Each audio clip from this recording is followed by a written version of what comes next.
اس کے باوجود میری اور آپ کی تمام تر کوششیں، یعنی یہ کہہ سکتے ہیں کہ 99.9% جو ہماری ایفرٹس ہیں وہ اس دنیا کے لیے ہیں، جس نے ختم ہو جانا ہے اور جس نے ساتھ بھی نہیں جانا، جس کا کوئی فائدہ بھی نہیں ہے.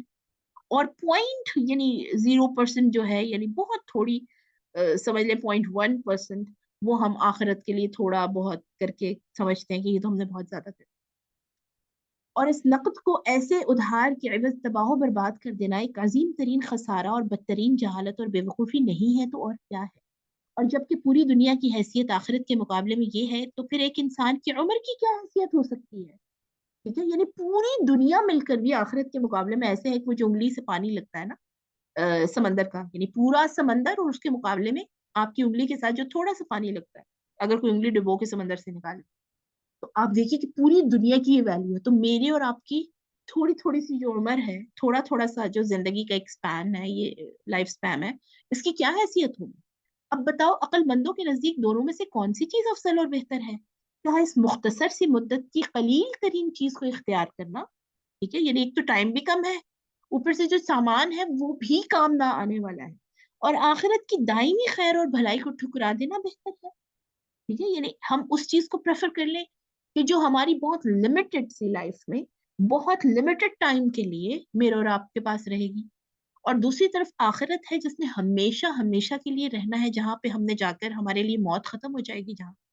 ٹھیک ہے، تو کس چیز کو ہمیں پریفر کرنا چاہیے؟ یا ایک حقیر اور کمتر اور جلد سے جلد ختم ہو جانے والی چیز کو اس لیے ترک کر دینا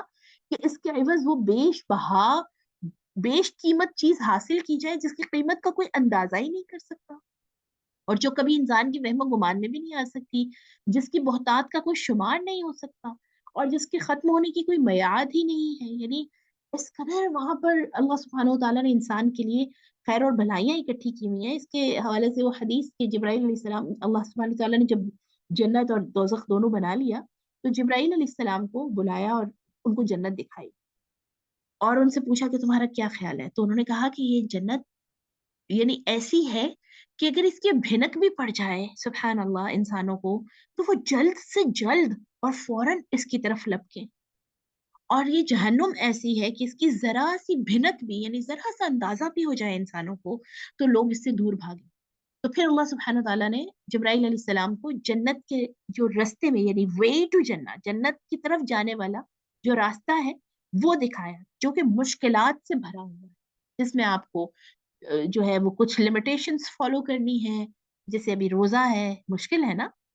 ایک مشکل یعنی روٹین ہے. اسی طرح نماز ہے، اسی طرح باقی عبادات ہیں، اچھائیاں ہیں، نیکیاں ہیں، برائی کے بدلے میں آپ اچھائی کر رہے ہیں. یہ بہت ڈیفیکلٹ چیزیں ہیں. سچ بولنا جھوٹ کے جہاں پر جھوٹ ایک یعنی اس کا کہہ لیں کہ ٹرینڈ ہو، وہاں پر سچائی آسان کام ہے کیا؟ یہ مشکل ترین کام ہے، اور جنت کے راستے میں یہ سب ہے. دوسری طرف جہنم کا جو راستہ تھا جو جبرائیل کو دکھایا گیا، اس میں بہت ساری جو انسانی خواہشات، ڈیزائرز، اور جو پسند کرتا ہے انسان وقتی طور پر، ٹھیک ہے، عیش و عشرت اور ناچ گانے اور یہ ساری چیزیں. ٹھیک ہے، یعنی جہنم کا راستہ ان چیزوں سے بھرا ہوا ہے کہ جو انسان کی خواہشات ہیں، اسی لیے اس طرف لپک کر لوگ زیادہ جاتے ہیں. اور جنت کا راستہ مشکلات سے بھرا ہوا ہے. ٹھیک ہے، لیکن جنت ایسا انعام ہے اللہ کا جس کے لیے اس دنیا کی مشکلات تھوڑی تھوڑی سے ٹائم کی. آپ دیکھیے مجھے اور آپ کو کیا یاد ہے کہ پچھلے رمضان میں، حالانکہ پچھلے سال کا جو رمضان المبارک تھا وہ تھوڑا گرمی کے مہینے میں تھا، کیا ہم میں سے کسی کو بھی وہ گرمی یاد ہے؟ کیا ہم میں سے کسی کو بھی وہ پیاس یاد ہے یا وہ بھوک کا احساس یاد ہے؟ نہیں. لیکن الحمدللہ وہ نیکی ہماری باقی رہ گئی نا، ہے نا. یعنی مشقت ہم بھول جاتے ہیں، لیکن اس مشقت کے عوض جو ہمیں نیکی اور جو ہمیں اجر ملتا ہے وہ دائم رہے گا، وہ قائم رہے گا انشاءاللہ، ہے نا. اور اس کے مقابلے میں ہم نے پچھلے سال جو بھی ایسے کام کیے جو اللہ کو پسند نہیں، لیکن میری اور آپ کی خواہش تھی، ہے نا. یعنی جو ہماری مثال کے طور پر کوئی یعنی بہت پسندیدہ ترین چیز خرید لی جو کہ بہت قیمتی تھی. اب وہ پچھلے سال کی جتنی بھی قیمتی چیزیں ہیں، کیا اس سال اتنی ہی ویلیو کی ہیں؟ جب آپ اس کو پکڑتے ہیں تو آپ کو وہی خوشی ہوتی ہے جو پچھلے سال ملی؟ نہیں، ختم ہو جاتی ہے نا وہ خوشی، تو بہت تھوڑے دیر کی ہوتی ہے. اس کے بعد مثال کے طور پہ ایک مہنگا لباس لے لیا، وہ آپ نے پچھلے سال خریدا، اس وقت آپ کو بہت زیادہ اس کی ڈیزائر تھی، بہت خواہش تھی، آج آپ اس کو پکڑتے ہیں تو اس کی کوئی ویلیو ہی نہیں ہے. آج تو ہمارے یعنی دل میں 5-6 اور نئے جو ہے وہ فیشن کے اور لباس کی جو چیزیں ہیں وہ سمائی ہوئی ہے نا، اس کا تو جو مل گیا اس کی تو کوئی ویلیو ہی نہیں ہے. تو ایسی چیز کی جو بہت تھوڑی ہے، حقیر ہے، کمتر ہے، جلد ختم ہو جانے والی ہے، اس کے لیے اس کو ترک کر دینا جو بیش بہا بیش قیمت ہے، اس کی قیمت کا اندازہ ہی نہیں ہے، انسان وہم و گمان بھی نہیں کر سکتا. اور بہتات یعنی جس میں اتنا کچھ ہے کہ ہم اس کو کاؤنٹ ہی نہیں کر سکتے. ٹھیک ہے، تو یہ عقل سے ہمیں اس چیز کو انڈرسٹینڈ کرنا ہے. دوسرے شخص کا قول کہ یقینی چیز کو مشکوک اور مشتبہ چیز کے مقابلے میں ترک نہیں کیا جا سکتا، اس کا جواب یہ ہے، یعنی وہ جو پہلے انہوں نے باتیں کی ہیں نا کہ نقد بہتر ہے ادھار سے، اسی طرح ابھی کی جو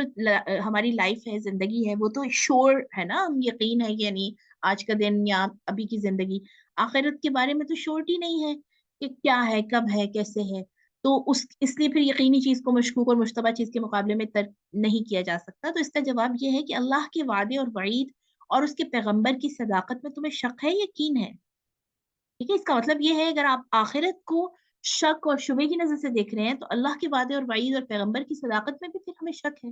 اگر تمہیں یقین ہے تو جو کچھ دنیا کا نقد تم چھوڑ رہے ہو اس کی حیثیت ادنا سے ادنا ذرہ سے زیادہ نہیں ہے. ٹھیک ہے؟ اگر اس بات پر یقین ہے ہمارا کہ آخرت ہے، اللہ کے وعدے سچے ہیں، اس کے پیغمبر صلی اللہ علیہ وسلم کی بتائی ہوئی باتیں سچی ہیں، تو دنیا کا جو کیش میں ہمیں مل رہا ہے، جو ہے ابھی نظر آ رہا ہے، دکھ رہا ہے، جو تھوڑا سا فائدہ ہم اس کے لیے بہت بڑی بڑی چیزیں جو اللہ کے احکامات اس کو چھوڑ دیتے ہیں، فور گرانٹیڈ لیتے ہیں. تو کہتے ہیں کہ پھر اگر یہ ساری چیزیں اگر یقین ہے تو ادنا سے ادنا ذرہ اس کی حیثیت ادنا سے ادنا ذرے سے زیادہ نہیں ہے، اور وہ جلدی سے جلدی آنن فانن ختم ہونے والا ہے. جیسے میں نے بھی آپ کو اگزامپلس دی، فٹافٹ چیزیں ختم ہو جاتی ہیں. پچھلے سال ہم نے کیا کھایا، بلکہ پچھلے سال کی بات تو بہت پچھلی ہے، دیکھیے یہ کل ہم نے جو کھایا، ٹھیک ہے، جس کے لیے ہم کریو کر رہے تھے، ہم بہت چاہ رہے تھے ہم یہ کھائیں، یوں کریں یوں، یعنی افطاری کے ٹائم پہ ابھی مجھے اور آپ کو اس کا ٹیسٹ بھی یاد نہیں ہے نا. تو یہ ہے دنیا، یہ ہے دنیا کی چیزوں کی حقیقت. اور آخرت یقینی چیز ہے جس میں شک کی کوئی گنجائش ہی نہیں ہے، اور وہ کبھی منقطع ہونے والی بھی نہیں ہے. اگر تمہیں اس کے اندر شک و شبہ ہے تو تمہیں پروردگار عالم کی آیات اور نشانیوں پر بھی غور کرنا چاہیے، جو اس کے وجود، اس کی قدرت، مشیت و وحدانیت، پیغمبروں کی حقانیت و صداقت، ٹھیک ہے، یعنی جو پیغمبروں کی سچائی اور پیغمبروں کی پیش کردہ صراط مستقیم کی صداقت پر دلالت کرتی ہے. یعنی آپ دیکھیے آج کے دور کا ایک بہت بڑا المیہ یہ ہے میری بہنوں کہ آپ جتنے بھی علماء کے بھی اکثر لیکچرز ہم سنتے ہیں یا موٹیویشنل اسپیکرز جو اسلامک ہیں، آپ دیکھیں گے کہ زیادہ توجہ ہماری جنت کی طرف اور زیادہ اللہ کی رحیمی کی طرف، اللہ کی رحمت کی طرف دلائی جاتی ہے. جبکہ آخرت کی جو حقیقت ہے اور جو حساب اور کتاب کی حقیقت ہے، جو اکاؤنٹیبلٹی کی حقیقت ہے کہ ہم اللہ کے سامنے ہم نے پیش ہونا ہے اور اپنے تمام تر جو اعمال ہیں، تمام تر جو کام ہیں ان کا جواب دینا ہے، اس کی طرف بہت کم توجہ دلائی جاتی ہے نا. اس کا ایک سبب تو یہ ہے کہ ہم پسند ہی یہ کرتے ہیں کہ ہم آسانی کو سنیں، ہمیں وہ چیز بتائی جائے جس سے ہم ایز میں رہیں، جس سے ہم یعنی اپنی زندگی کو زیادہ آسان محسوس کر سکیں. ٹھیک ہے، ہم یہ پسند نہیں کرتے کہ ہمیں وہ چیز بتائی جائے کہ جس کے اندر ہمیں ڈر لگ جائے. جیسے اکثر آپ نے دیکھا ہوگا کہ جب ہم کسی کو آخرت کی کوئی بات بتانے لگتے ہیں یا موت کی ایون بات بتانے لگتے ہیں، موت سے بڑی دیکھیں کیا حقیقت ہے، لیکن ہم جب ایون موت کی کوئی بات بھی کرتا ہے ہمارا کوئی بھی رشتہ، ہم کہتے ہیں اللہ نہ کرے، اللہ نہ کرے، چپ کر جاؤ، ایسے ہی بولتے ہیں نا ہم. کیوں؟ کیونکہ ہم اس ریالٹی کو فیس ہی نہیں کرنا چاہتے، کیونکہ اس کی وجہ سے پھر ہمیں الرٹ لائف گزارنی پڑے گی. اگر ہم موت کو بار بار یاد کرتے ہیں اور آخرت کو بار بار ریکال کرتے ہیں، اس کو بار بار دہراتے ہیں، تو پھر تو ایسی زندگی نہیں ہو سکتی نا جیسی میں اور آپ ابھی جی رہے ہیں، بہت ہی ریلیکس، جو دل کیا وہ کر لیا، جو نہ دل کیا اس کو چھوڑ دیا، ہے نا. پھر تو ہمیں بہت ہی الرٹ لائف گزارنی پڑے گی نا. پورے پورے تجرد و یکسوئی کے ساتھ آیات الہیہ کو سوچو، ہمت و عزیمت کے ساتھ کھڑے ہو جاؤ، غور و تدبر کرو. ٹھیک ہے، یہ ابن قیم کہہ رہے ہیں کہ پوری عقل کے ساتھ، پوری یعنی ڈیڈیکیشن کے ساتھ ان آیات کو، ان جو قرآن اور حدیث کی ٹیکسٹ ہے جو آخرت کے حوالے سے ہے، جو موت کے حوالے سے ہے، جو اللہ کے سامنے آپ کا جو حساب اور کتاب ہے اس کے حوالے سے ہے، تو ان کو سوچو اور ہمت کے ساتھ کھڑے ہو جاؤ، غور و تدبر کرو، بحث و مناظرہ کرو، یعنی اس کے اوپر ڈبیٹ کرو. جو ہمارے ہاں لیکچرز اس کے ادروائز دیے جاتے ہیں، ٹھیک ہے، جس میں صرف آسانی ہے، جس میں یہ دنیا بھی آسان اگلی بھی آسان ہے نا، اس دنیا میں بھی جو مرضی کرو اور آخرت میں بھی تم جو مرضی کرتے رہو. تو اس کے یعنی ادروائز اس کے اگینسٹ ان چیزوں کے اوپر یعنی موت، قبر، آخرت، اللہ کے سامنے حساب کتاب، ان کے اوپر ڈسکشنز کرو، حتیٰ کہ تم پر اچھی طرح واضح ہو جائے کہ انبیاء کرام نے اللہ کی جانب سے جو کچھ پیش کیا ہے وہ بالکل حق اور صحیح ہے. اس میں کسی قسم کا شک و شبہ کی گنجائش نہیں. اس دنیا کا خالق بھی وہی ہے جو آسمانوں اور زمین کا خالق اور پروردگار ہے. یعنی جس اللہ کو میں اس دنیا میں ریئلائز کر رہی ہوں، آخرت میں مجھے اسی کے سامنے پیش ہونا ہے. اس کی شان نہایت بلند اور بالا ہے، ہر قسم کے نقائص سے منزہ اور پاک ہے. اور انبیاء کرام نے اس ذات مقدس کے متعلق جو خبریں پہنچائی ہیں وہ بالکل حق ہے. پیچھے ہم احادیث پڑھ کے آئے نا پچھلے والے لیکچر میں کہ کس طرح سے قبر کے اندر معاملہ ہے، موت کے بعد معاملہ ہے، روح نکالنے کا اس سے وہ شروع ہو جاتا ہے نا معاملہ، ہے نا. تو وہ احادیث ہے نا، وہ سارے اللہ کے احکامات ہیں اور وہ سچ ہیں. اس کے خلاف اگر کوئی شخص ذات الہی کے متعلق کہتا ہے تو اللہ کو گالی دے رہا ہے، اسے جھٹلا رہا ہے. اگر کوئی کہتا ہے کہ نہیں اللہ تعالیٰ تو حساب کتاب تو بالکل وہ والی بات تو ہے ہی نہیں، عذاب والی تو بات ہے ہی نہیں، اس کو تو کرو ہی نہ. اللہ کے سامنے پیش ہونے والی بات یا جو اپنے آپ کو ڈرا دے، جو اپنے آپ کو الرٹ کرتے ہیں وہ بات تو بالکل کرو ہی نہ. تو یہ اللہ کو گالی دے رہا ہے، اسے جھٹلا رہا ہے، اس کی الوہیت اور ربوبیت، اس کی ملک اور مملکت اور اس کی شہنشاہی کا انکار کر رہا ہے. ٹھیک ہے، یعنی اس کو پھر اس کا مطلب یہ ہے کہ اللہ کی ڈومین کی ریئلائزیشن ہی نہیں ہے، اللہ کی جو شہنشاہیت ہے یا اللہ کی طاقت ہے اس کا اندازہ نہیں ہے. کیونکہ ہر صاحب فطرت سلیمہ کے نزدیک یہ امر محال اور ممتنع ہے، یعنی امپاسبل ہے کہ اللہ مالک الملک احکم الحاکمین کسی طرح بھی عاجز اور بے بس ہو. ٹھیک ہے، یعنی اللہ کبھی بھی عاجز اور بے بس تو نہیں ہو سکتا، یا وہ جاہل و بے خبر ہو کہ اس کے علم سے کوئی چھوٹی سے چھوٹی چیز بھی چھوٹی ہوئی ہو. یعنی وہ صرف ہمارے جو اچھائیاں ہیں صرف وہی دیکھ رہا ہے، جو برائیاں ہیں یا ہم گناہ کر رہے ہیں، جو اس کی نافرمانیاں کر رہے ہیں، اس کو تو اللہ تعالیٰ بادر نہیں کر رہے یا اس کا کوئی عذاب نہیں ہے. یا وہ سنتا نہیں، دیکھتا نہیں، کلام نہیں کرتا، بندوں کا مأمور نہیں کرتا. ٹھیک ہے، بندوں کو جو ریگولیٹ کرنا، ان کو اپوائنٹ کرنا، بری چیزوں کی ممانعت نہیں کرتا، نیکی کا بدلہ ثواب اور بدی کا بدلہ عذاب نہیں بتاتا. ٹھیک ہے، یا تو پھر یہ کہہ دے عزت اور دولت کا مالک نہیں کہ جسے چاہے عزت دے اور جسے چاہے ذلیل کرے. ہے نا، یعنی ہم اصل میں یہ یہاں پر بتانے کی کوشش کریں کہ ہم جس وقت عزت ہمیں ملتی ہے تو ہم یہ کہتے ہیں یہ میری محنت ہے، جب میں نے خود کمائی ہے عزت، یہ مجھے میری محنت کی وجہ سے ملی ہے، میری قابلیت کی وجہ سے ملی ہے، میرے سکلز کی وجہ سے ملی ہے. اور جس کو ہم دیکھتے ہیں کہ ادروائز ہے، یعنی وہ عزت کے علاوہ یعنی نعوذ باللہ کسی اور حالت میں ہے، ہم کہتے ہیں کہ محنت کرتا تو آج ایسی حالت میں نہ ہوتا، ہے نا. کوئی عقل کر لیتا تو آج اس طرح محتاج نہ ہوتا. یہی ہے نا میرا اور آپ کا سوچنا. تو اصل میں تو عزت اور دولت کا اور ذلت کا مالک کون ہے؟ فقیری کا، ذلت کا بھی مالک اللہ ہی ہے نا. اپنے ملک و مملکت اور مملکت کی طرف و جوانے میں اپنے پیغمبروں کو نہیں بھیج سکتا، اپنے مخلوق اور رعایا کی پرواہ نہیں کرتا. یعنی یہ والی وہ کہہ رہے کہ یا تو آپ یہ چیزیں سمجھ لیں، اگر آپ صرف اور صرف رحمت میں نظر رکھنا چاہتے ہیں، صرف اللہ کی غفور غفور الرحیم ہونے پر نظر رکھنا چاہتے ہیں، تو پھر یہ ساری چیزیں تو اس کا مطلب ہے ہم اگنور کر رہے ہیں نا. ان کے حالات اور اتوار کی خبر نہیں رکھتا، ان کو بیکار و لایانی چھوڑ دیا ہے، ان کو محمل یعنی بیکار اور آزاد پیدا کیا ہے. انسان کا کوئی مقصد ہی نہیں ہے پیدا کرنے کا. پھر یہ باتیں تو دنیا کے بادشاہوں کی بھی شان کے خلاف ہیں. یعنی اگر ہم یہ والے کانسیپٹ جو ہم نے اللہ کے لیے رکھے ہوئے ہیں اگر دنیا کے لیے رکھیں تو آپ دیکھیں کہ یہ دنیا میں بھی نہیں چل سکتا. دنیا میں ہمیں سرٹن چیزیں فالو کرنی پڑتی ہیں. روڈ پہ آپ گاڑی لے کے نکلیں تو آپ کو چیزیں فالو کرنی پڑتی ہیں، آرڈرز فالو کرنے پڑتے ہیں کہ نہیں، ادروائز آپ کو چلان ہے یا پھر آپ کو فائن ہے یا پھر آپ کو سزا ہے. ایسا ہی ہے نا. تو دنیا میں بھی آپ کو سرٹن چیزیں کرنی ہے اور سرٹن چیزیں جن سے منع کیا گیا اس کو نہیں کرنا. اگر کریں گے تو اس کا آپ کو جواب دینا ہے. لیکن اللہ کے حوالے سے ہم اتنے ریلیکس ہیں کہ ہم کہتے ہیں کہ ہم جیسے چاہے مرضی زندگی گزاریں، اللہ تو معاف کرنے والا ہے، وہ ہمیں معاف کر دے گا. چہ جائے کہ مالک الملک، بادشاہ حقیقی، احکم الحاکمین کی ذات مقدس کی طرف ایسی باتیں منسوب کی جائیں۔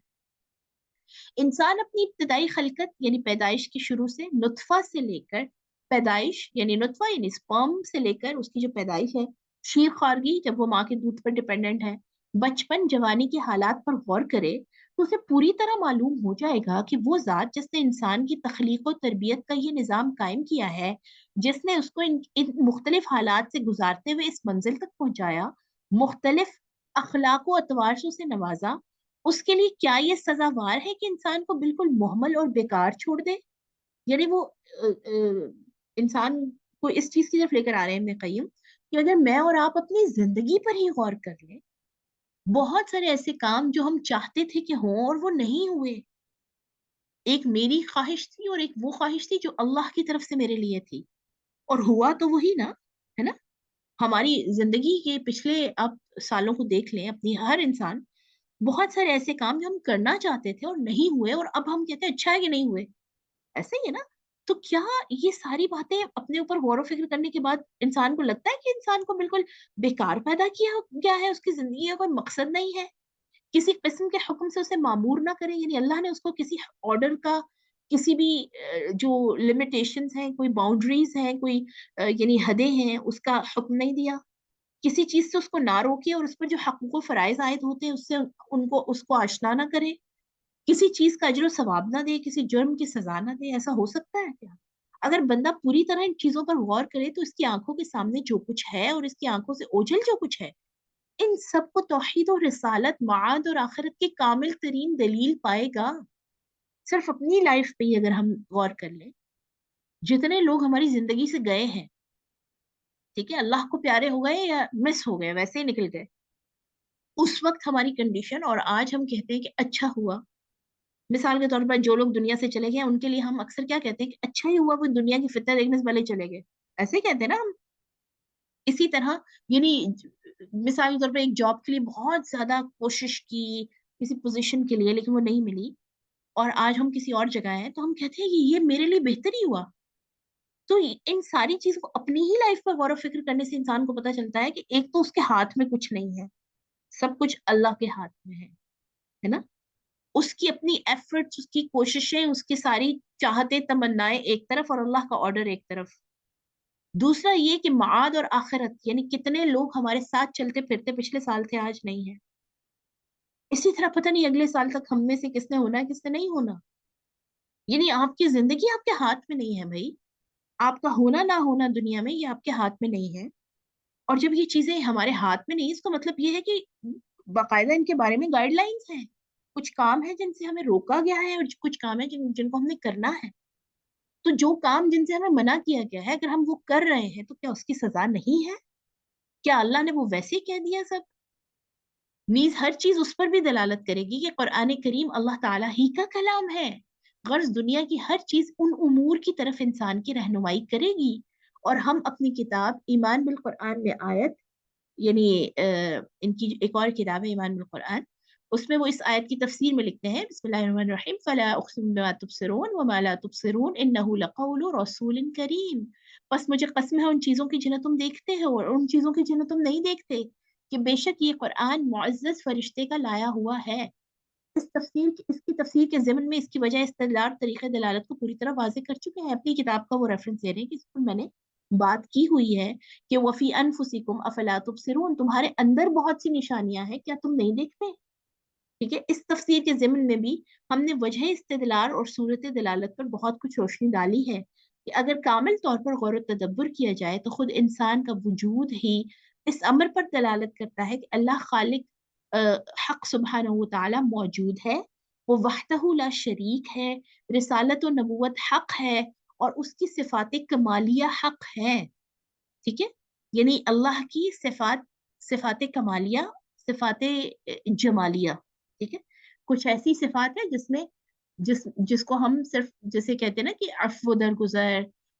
محبت کرنے والا، معاف کرنے والا، لیکن وہیں پر اللہ کی جو باقی نام ہے